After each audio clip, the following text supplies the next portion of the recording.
ఎవరి కుటుంబ విషయం బయటకొచ్చినా చాలా బాధాకరమైన విషయం. ఎవరు అది ఇష్టపడరు. అయినా ఇవాళ ఒక పబ్లిక్ సెలబ్రిటీ ఫ్యామిలీ కాబట్టి మనం మాట్లాడుకుంటున్నాం ఇవాళ టు సీ ఏం జరుగుతోందని చెప్పి. మీ దృష్టిలో ఎందువల్ల ఇంత గొప్ప కుటుంబంలో ఇట్లాంటి తగాదాలు వచ్చాయి ఇవాళ? గొప్ప కుటుంబము అనేది తర్వాత వచ్చింది. కుటుంబ వ్యవస్థ ఈరోజు ఎలా అంటే పాతకాలం నుంచి ఉన్నా కానీ బికాజ్ ఆఫ్ మీడియా అనుకోనివ్వండి, because of too much as మీరు అన్నట్టు పెద్ద కుటుంబం అంటే ఒక కష్టం ఇటుక పేర్చుకొని ఒక అద్భుతమైన వ్యక్తిగా తయారైన మహోన్నతమైన వ్యక్తి అని చెప్పుకోవచ్చు. దానికి ఎటువంటి మనం వెనకాడాల్సిన అవసరం లేదు. ఎందుకంటే ఒక నార్మల్ కుటుంబంలో పెట్టి ఈరోజు కొడుకులు తన ఆస్తి కోసం గొడవలు పడి రోడ్ల మీదకి ఎక్కే స్టేజ్కి, అంటే ఆ ఆస్తే లేకుండా ఉంటే అసలు మోహన్ బాబు గారు ఇలా కూడా రచ్చన పడేవాళ్ళు కాదేమో అని ఈరోజు ఏ క్షణమైనా ఒకసారైనా ఫీల్ అయ్యారేమో అనే ఒక బాధ కూడా వేస్తోంది. ఉంటుంది కదా. సో కుటుంబ వ్యవస్థ కానీ డబ్బు అనే పదం, పైసామే పరమాత్మ హే, పైసా పేకో తమాషా దేకో, ఇలాంటి రావడానికి ఏంటి కారణాలు అంటే స్వార్థం. అంటే ఒక డబ్బు కాదు అని మనోజ్ గారు చాలా గట్టిగా మాట్లాడుతున్నారు. So before we entering in to real their personal space అని కూడా చెప్పుకున్నా, టుడే ఈ రోజుకు మనకి ఈ కుటుంబాన్ని మనం ఒక కొలమానంగా తీసుకుని నేను ఎప్పుడు మాట్లాడినా వాట్ ఐ స్పీక్ ఇది ఎందుకు జరిగింది అని మనం మాట్లాడతాం. బట్ ఇందులో నుంచి మనం తీసుకోవాల్సిందేంటి కుటుంబ వ్యవస్థ. ఇప్పుడు ఈ టీవీ చూసేవాళ్ళు, ఇంటర్వ్యూ చూసేవాళ్ళు, ఈ న్యూస్ చూసేవాళ్ళు ప్రతి ఒక్క కొడుకులు కానివ్వండి, కూతుర్లు కానివ్వండి, తల్లిదండ్రులు కానీ ఏంట్రా బాబు అలా రోడ్డు మీద పడ్డారు, ఇలా చేయొచ్చు కదా అని రచ్చబండ కార్యక్రమాలు నడుస్తుంటాయి. అందులో ఒక భాగంగానే ఈరోజు మనం కూడా చేస్తున్నాం. బట్ సెల్ఫ్ అనాలిసిస్లోకి వెళ్ళండి. మీ కుటుంబంలో అలా రచ్చన పడకముందు, కుటుంబాల్లో నుంచి కుటుంబ చర్చలు గడప దాటకముందు సాల్వ్ చేసుకోండి, మర్యాదపూర్వకంగా ఉంటుంది. ఈరోజు అంత పెద్ద మనిషి అంటే ఎలా అంటే ఒక డిసిప్లిన్కి మారుపేరు. ఒక 48 ఏళ్ల జర్నీ అండి ఆయన. 50 సంవత్సరాలు అని మేము అనుకున్నాం. పిల్లలందరినీ పలకరించి ఆయనకు ఒక అద్భుతమైన గ్రాండ్ ఇంటర్వ్యూ లాగా చేసి ఆయనకి ఇద్దామని. He deserves because he has 3 episodes of lives అండి. ఆయన నార్మల్గా ఉన్న తర్వాత విలన్గా ఎంటర్ అయిపోయి చేస్తూ సెకండ్ నిర్మాతగా వచ్చి టకాలను కూలిపోయి మళ్ళా హీరోగా రైజ్ అయ్యి see that like the amount of like energy కానివ్వండి, హార్డ్ వర్క్ కానివ్వండి, ఆయన అంటే ఆయన చాలా సీరియస్గా డిసైడ్ అయ్యాడంట. వాళ్ళ నాన్న ఊరికి ఆ సినిమాలు చూస్తున్నావేంటి, నీకు ఏమైనా సినిమాలోకి వెళ్ళటం ఇష్టమా అంటే అవును అని చెప్పి సడన్గా థాట్ వచ్చేసి ఆయన ఒక స్కూల్లో డ్రిల్ టీచర్గా జాయిన్ అయ్యారు. ఇన్ విచ్ ఈ చెన్నైలో ఉన్న సెలబ్రిటీస్ పిల్లలందరూ చదువుకునేవాళ్ళంట.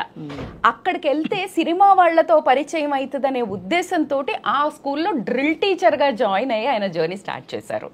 సో ఆ పరిచయం ప్రభాకర్ రెడ్డి గారి పరిచయం అవ్వడం, అక్కడి నుంచి ఆయన వచ్చేసి మళ్ళీ సినిమాకి పరిచయం అవడం, అరే ఇప్పుడే నీకు హీరో ఛాన్సులు అంటే కష్టం కానీ నువ్వు కాస్త అసిస్టెంట్ డైరెక్టర్గా ఉంటే ఒక 50 రూపాయలకి పనిచేయటం, 60 రోజుల షూటింగ్కి 50 రూపాయలతో స్టార్ట్ చేసిన ఆయన జర్నీ ఈరోజు ఆయన ఆస్తుల కోసం పిచ్చిగా గొడవలు పెట్టుకునే వరకు వచ్చింది.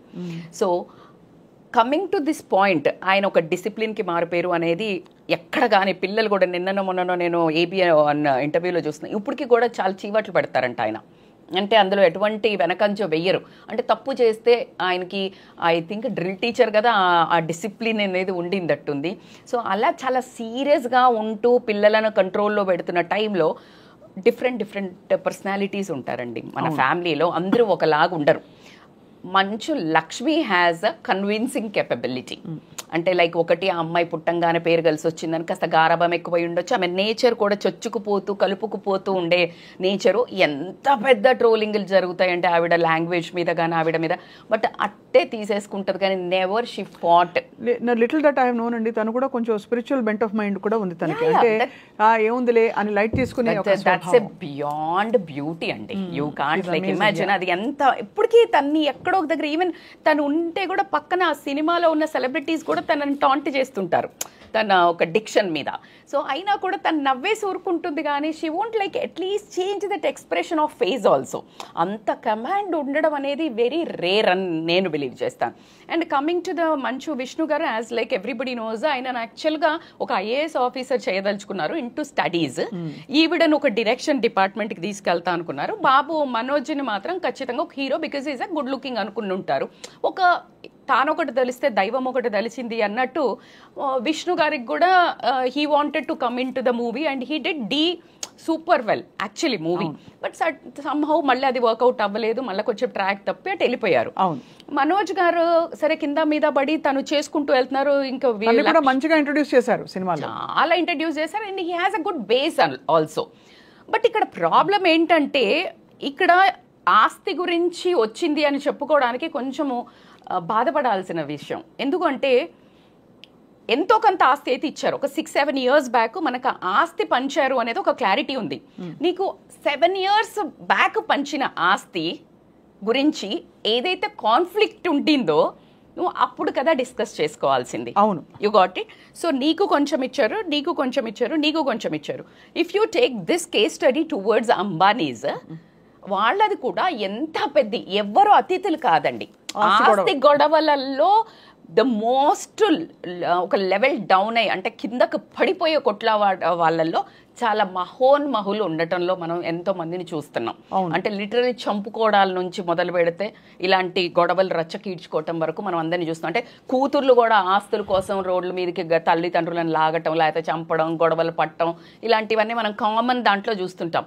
బట్ ఈ స్పాట్ లైట్ ఆన్ మేజర్ అంటే ఇప్పుడు మనం మాట్లాడుకునే పెద్ద వాళ్ళ గురించి మాట్లాడేటప్పుడు అందరి కళ్ళు అటువైపు తిరిగి వీళ్ళు కూడానా అనే ఒక క్వశ్చన్ మార్క్ రావడం ఎందుకంటే we really make see them as a heroes. అవును, వీళ్ళు ఇలా బ్రతకాలి, ఇలా ఉండాలి, ఒక సత్యం లీడర్ అంటే అంతే. Though you have fans, though you have feelings, you have to be strong అనే ఒక ఎక్స్పెక్టేషన్ ఉంటుంది. Obviously if you take one normal person, మీరు నేను ఒక అంటే ఫర్ ఎగ్జాంపుల్ మనం కూడా అనుకుంటే ఇప్పుడు మనకు కూడా ఒక బ్యారియర్ ఏమైనా పెట్టారేమో మన viewers, I'm so scared for that. ఎందుకంటే ఇప్పుడు ఇలా మాట్లాడుతుంటాం మనం, ఇలా ఉండాలి, ఇలా. If I want to go any music ఏదన్నా ఎక్కడికి, ఐఎమ్ లైక్ ఈవిడ కూడా వెళ్తుందా అనే దగ్గరికి వస్తుంది. ఐఎమ్ యోగా కోచ్ కూడా అండి.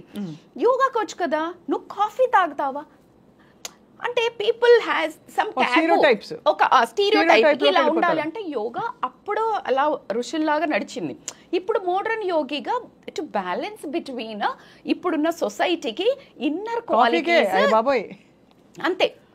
అంతేగాని నువ్వు బాబా అయిపోమని కాదు కదా. అంటే ఒకట్లేండి, సోషల్ మీడియా కామెంట్స్ కానీ మనం పట్టించుకోక్కర్లేదు. బట్ ఇమేజ్ అయితే ఉంటుందండి, కొంత ఎక్స్పెక్టేషన్ ఉంటుంది. ఇప్పుడు మోహన్ బాబు గారిని చూడండి, పాపం ఎలా అంటున్నారు, ఆయన పండితుల అదే పిల్లలు తన పిల్లల్ని ఇంటగెలిసి రచ్చగలవాలి కదా, లేకపోతే అంటే పెద్ద గుమ్మడికాయ కూడా కత్తికి లోకుపోయిందంట.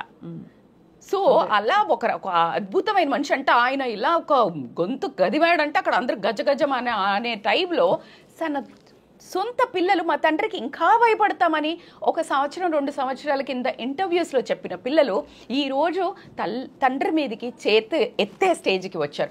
What ever the reason, very hurtful, pathetic. And మన సంస్కారాలకు అంటే మనోజ్ గారి మీద యాక్చువల్లీ గుడ్ ఒపీనియన్ ఉండింది టోటల్గా. ఇప్పుడు మంచు విష్ణు గారిని కూడా లైక్ మా టైంలో కొంచెం కామెడీ లాగా ఏదో చిత్రీకరించడం, అట్లా పిచ్చి పిచ్చిగా చూపించడం జరిగింది. లక్ష్మి గారిని అండ్ ఇన్ఫ్యాక్ట్ మోహన్ బాబు గారిని కూడా బాగా ట్రోల్ చేస్తారు బికాస్ ఆఫ్ హిస్ కోపం, షార్ట్ టెంపర్ అని.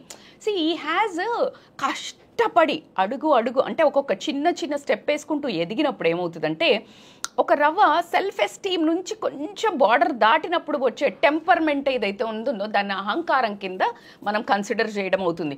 ఆ అహంకారం వచ్చే తన దాంట్లో ఏంటంటే ఒక పెద్దరికంతో నేను తిడుతున్నానులే అనుకునే థింగ్ తనకుంటుంది. అంటే తన వైపు నుంచి మాట్లాడితే నాకు లోపల వాడి మీద ఏముండదు, వాడు డిసిప్లిన్గా లేడు, టైంకి రాలే ఈ హీరోయిన్, అందుకే తిట్టాను అని క్యాజువల్గా చెప్పే వ్యక్తి. అవును, క్యాజువల్గా చెప్తారు. అంటే ఎందుకంటే ఆయన పెద్దరికం ఆయన అజ్యూమ్ చేసుకున్నారు కూడా. Exactly right word, he assumed because I see them as a to correct them. నేను ఇంత పెద్దోడిని, నేను ఎలా కష్టపడుతూ వచ్చాను, రే మీరు కూడా కష్టపడండి, విలువ ఇవ్వండి సమయానికి మనుషులకి, ఇలా ఆయన లోపల ఉన్న అదంతా టాపిక్. బట్ బయటకు వచ్చేటప్పుడు వాయిస్లో వచ్చేది ఏమవుతుందంటే కరుగ్గా ఉంటుంది. సో ఆ కరుకుతనాన్ని మాత్రమే చూస్తారు కానీ అరే పెద్ద ఆయనలే ఇలా చెప్తున్నాడు అని అనుకునే వాళ్ళు తక్కువ. ఇంట్లో అమ్మ నాన్న తిడితేనే పడేవాళ్ళు కాదు ఎవరు. సో ఇప్పుడు మనం చూస్తున్నాం సేమ్ అట్లాగే ఇక్కడికి వచ్చే వరకు ఆస్తి విషయాలలో కొన్ని పాయింట్స్ మాట్లాడుకుంటే స్వప్న గారు 3 అంటే లైక్ వీళ్ళు 7 ఏళ్ల కింద పంచినప్పుడు this all assumptions, real story god knows and their family only no.